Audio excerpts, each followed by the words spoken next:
Good morning to all of you. चला आपण शिकत आहोत pair of straight line mathematics first मधलं 4th नंबरचं चॅप्टर. ठीक आहे. त्या चॅप्टर मधलं आपली चालू होती एक्सरसाइज 4.1. त्यामधले आपण 6 गणित घेतले होते.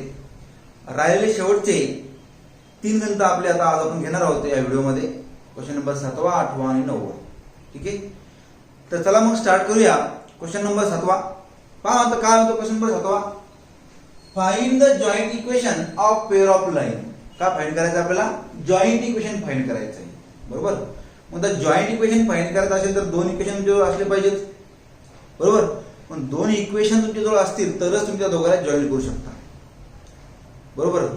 त्याशिवाय जॉईन करणार तुम्ही काही गोष्ट तशी आपण जॉईन करू शकत नाही. ठीक आहे. Pair of lines through the origin. Through the origin. Origin पासून निघणार आहे. Joint equation pair of lines through the origin. Pair of lines कसे त्या लाईन्स ओरिजिन पासून बाहेर निघायला लागलेल्या and making an equilateral triangle. आणि एक ट्रायंगल तयार करायला लागले. तो ट्रायंगल कोणता आहे? इक्विलॅटरल ट्रायंगल आहे. इक्विलॅटरल ट्रायंगल तुम्हाला माहिती असतो काय असतो. तुम्ही शिकवलंय तुम्हाला की इक्विलॅटरल ट्रायंगल काय असतो. ठीक आहे. Equilateral triangle with the line y = 3. With the line. Line कशी आपल्याजवळ y = 3 म्हणजे इक्वेशन ऑफ एक्स ऍक्सिस ची लाईन असते. ठीक आहे ना. हे सगळ्यांना माहिती आहे आपल्याला. मग या सगळ्यात पहिले या क्वेश्चनवर आपण एक डायग्राम तयार करू म्हणजे जेणेकरून आपल्याला सॉल्व्ह करायला सोपं जाईल. ठीक आहे. मग सगळ्यात पहिले मी एक्स आणि वाय ऍक्सिस वर इक्विलॅटरल ट्रायंगल काढून घेतो. एक इक्विलॅटरल ट्रायंगल म्हणजे काय? सगळे त्याचे तिन्ही कोन कसे असतात? सारखे असतात. चला हा 60 डिग्री, हा 60 डिग्री, हा 60 डिग्री, 60 डिग्री. तिघांची बेरीज किती येते? 180 डिग्री. ठीक आहे. मग हा 60 60 पकडला हा पूर्ण किती होतो? 180 डिग्रीचा. हा y ऍक्सिस, हा x ऍक्सिस. याच्यामध्ये एक लाईन काढली A, याच्यामध्ये एक लाईन काढली B. A आणि B जॉईन केलं. इथपासून x पासून तर इथपर्यंत गेलो की त्याला हा पूर्ण 180 120 डिग्रीचा. काऊन की हा 60 अधिक हा 60. ठीक आहे. प्रत्येक 60 डिग्री जायला केला आपला. हा y = 3 लाईन आपली. ठीक आहे. चला मग OA O पासून तर A पर्यंत makes an angle of 60 degree. कोणता अँगल तयार करतो? 60 डिग्रीचा अँगल करतो. With the x axis and line OB makes an angle of 120 degree. OB म्हणजे काय? O पासून तर B पर्यंत म्हणजे कुठपासून? या x ऍक्सिस पासून तर या B पर्यंत. किती? 120 डिग्री. 120 कसं? 60 अधिक 60 120. ओके. मग बस slope of line OA is. आता आपल्याला स्लोप ऑफ लाईन काढायची. तुम्हाला मी सांगितलं होतं की जर अँगल दिलेला असेल आणि जर आपल्याला स्लोप फाइंड करायचा असेल तर थीटा किंवा टॅन थीटा आपल्याला काय असते? स्लोप असतो m = काय जाईल? Tan theta. थीटा किती आपल्याला? 60 डिग्री. मग टॅन 60 किती आपल्याला? √3 आलं. किती आलं? √3. मग equation of line OA is. मग आता OA साठी इक्वेशन ऑफ लाईन तयार करू आपण. Equation of line OA is काय? y = m1x. OA साठी. OA कुठे? x ऍक्सिस वर आहे. x ऍक्सिस म्हणल्यावर काय? y = m1x. मग y = m1 किती काढला आपण? टॅन 60. ते किती आहे? 30 डिग्री. मग √3 × x √3x. मग हा y तिकडे गेला काय झाला? -1 म्हणजे √3x - y = 0. This is our first equation. चला नेक्स्ट पुढे जाऊया. So slope of line OB. आता O पासून तर B पर्यंत आपल्याला स्लोप ऑफ लाईन फाइंड करायची. बरोबर. OB त्याला मी नाव देतो m2. मग m2 घेणार काय करणार? थीटा म्हणल्यावर सरळ तोच टॅन 60 डिग्री. मग टॅन 60 पण हा OB आहे. OB कुठपासून आहे? या x पासून तर B पर्यंत. मग हा किती आला? 60 अधिक 60 120 डिग्री. मग आता 120 डिग्री आपल्या टेबल मध्ये आहे का? नाहीये. 120 डिग्री आपल्या टेबल मध्ये नाहीये. मग 120 डिग्रीला मी असं लिहू शकतो टॅन 180 - 60. आता 180 म्हणजे काय? 180 म्हणजे असते पाय. पहा 180 म्हणजे काय असते? पाय. पहा आता लक्ष द्या. टॅन पाय मायनस थीटा = काय? -Tan theta. हा बरोबर आहे. मग पाय म्हणजे किती? 180. थीटा म्हणजे किती? 60. उत्तर किती येईल? -टॅन 60. आलं -टॅन 60. आणि टॅन 60 किती आहे? √3. मग त्याला काय लागेल? मायनस लागेल. -√3. ओके. मग equation of line OB is. मग equation of line OB. Equation of line OB काय? y = m2x. काय ते? y = m2x. मग m2x आहे. m2 ची व्हॅल्यू किती काढली आपण आता इथं? हे पाहिजे काढली आपण. m2 ही काढलेली m2 √3 -√3.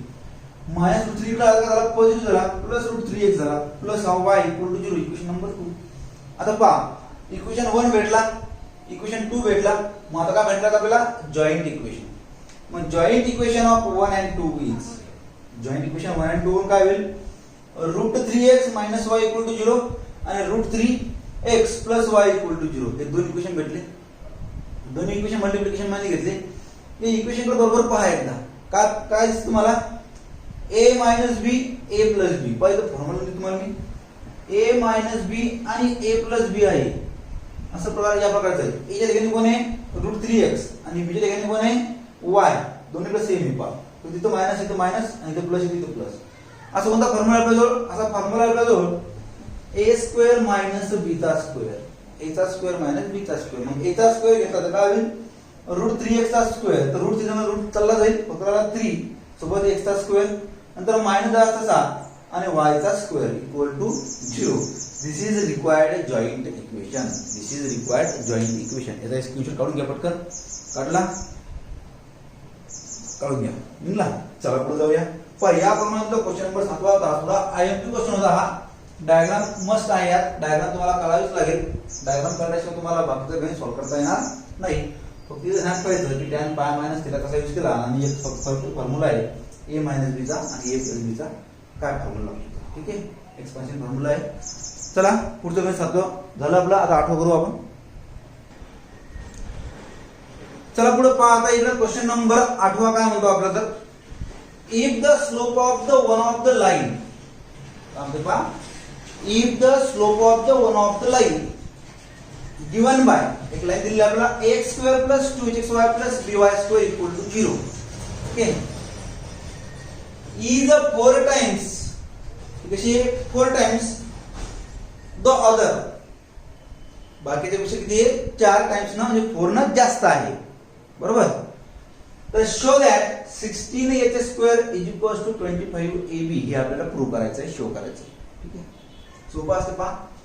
सगळ्यात पहिले काय म्हणतो पहा गिवन होमोजिनियस इक्वेशन काय दिलेले ते लिहून घेऊ आपण. ax² + 2hxy + by² = 0 हे इक्वेशन दिलेले आपल्याला. ते होमोजिनियस काय आहे सगळ्याची डिग्री सारखी आहे.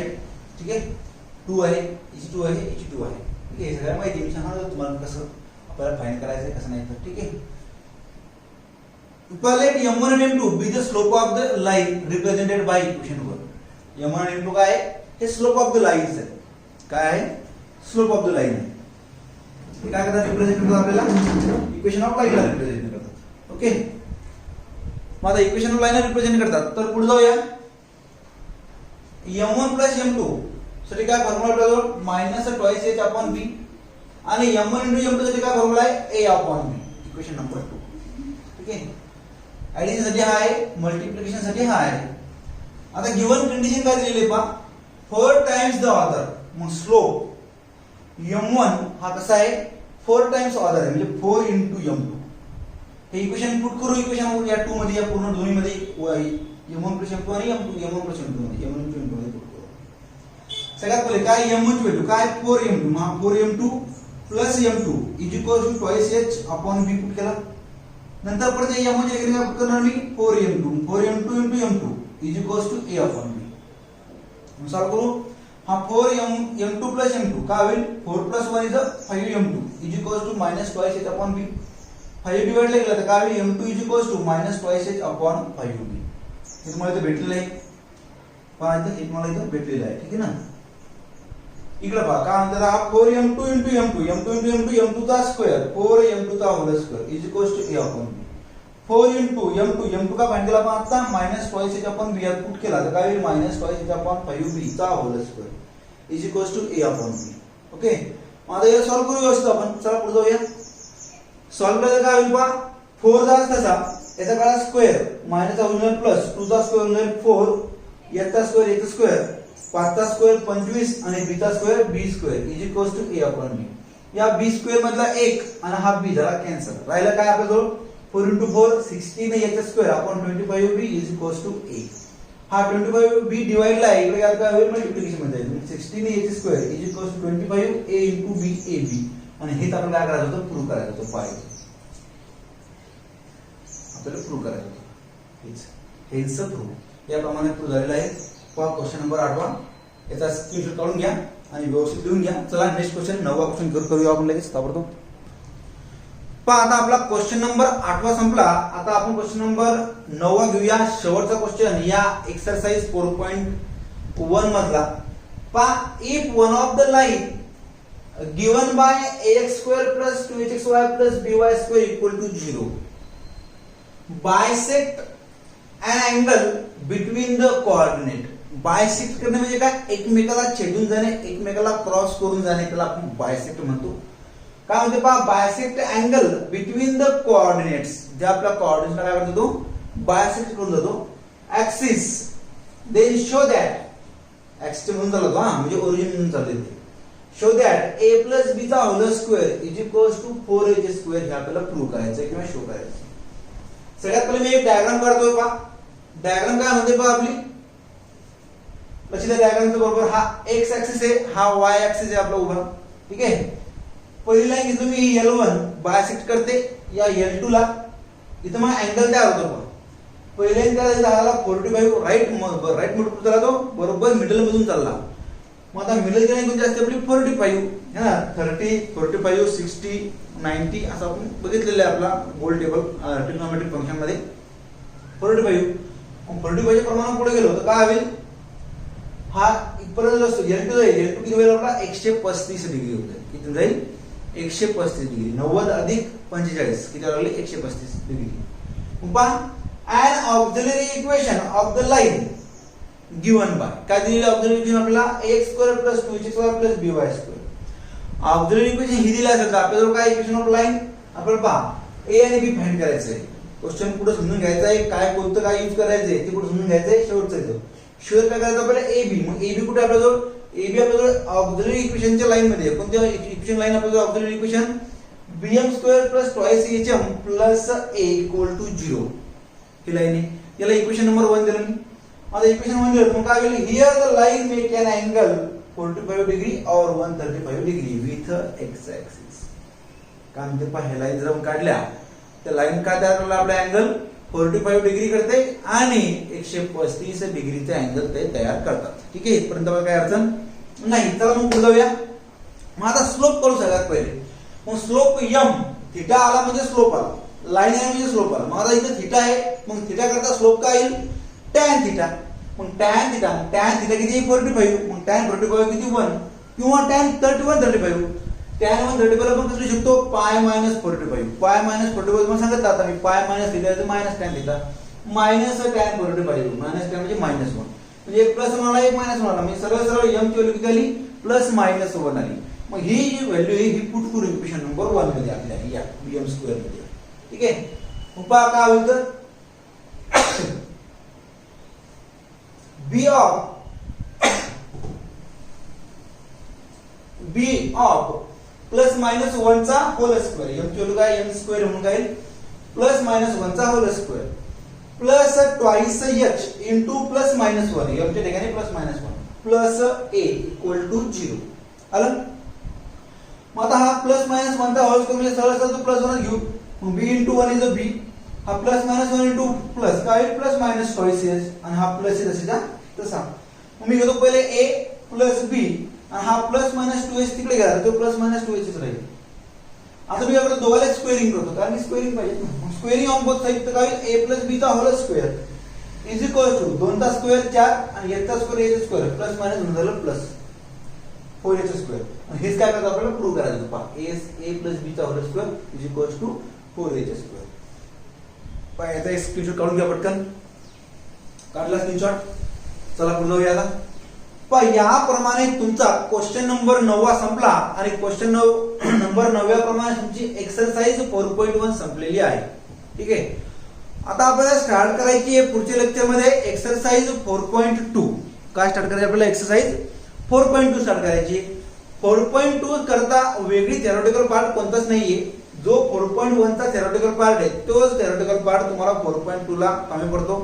तुमचे जे थेरम तुम्ही लिहिलेले आहेत तर तिन्ही थेरमचे जे रिमार्क ते परत व्यवस्थित वाचून घ्या कारण की त्याच्यावर डिपेंडन्स आपली 4.2 एक्सरसाइज आहे. ठीक आहे. जॉईंट इक्वेशन काय आहे, कसे असतात, ऑक्झिलरी इक्वेशन कसा असतो, काय असतो सगळं लिहून घ्यायचंय. फक्त एक नोट आहे ती नोट मी तुम्हाला लिहून देतो लगेच. ठीक आहे. ती नोट तुम्ही लिहून घ्यायची.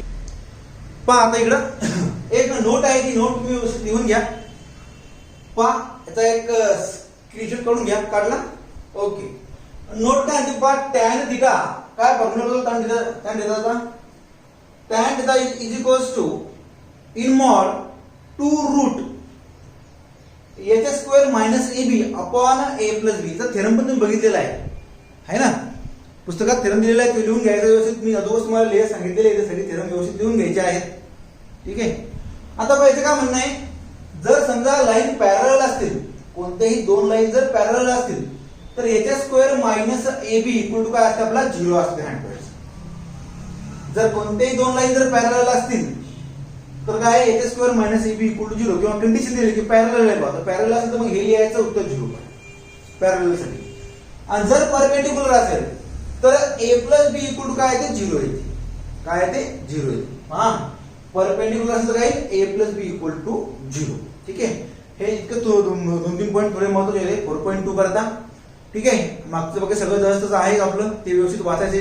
थेरी परत वाचा तुम्ही एकदा दोनदा. ठीक आहे. चला मग याप्रमाणे आपले 4.1 संपलेले आहे. पुढच्या लेक्चरला आपण 4.2 स्टार्ट करूया. ठीक आहे. सगळ्यांनी व्यवस्थित नोट्स लिहायचे आहेत, घरी चांगला अभ्यास करायचा आहे.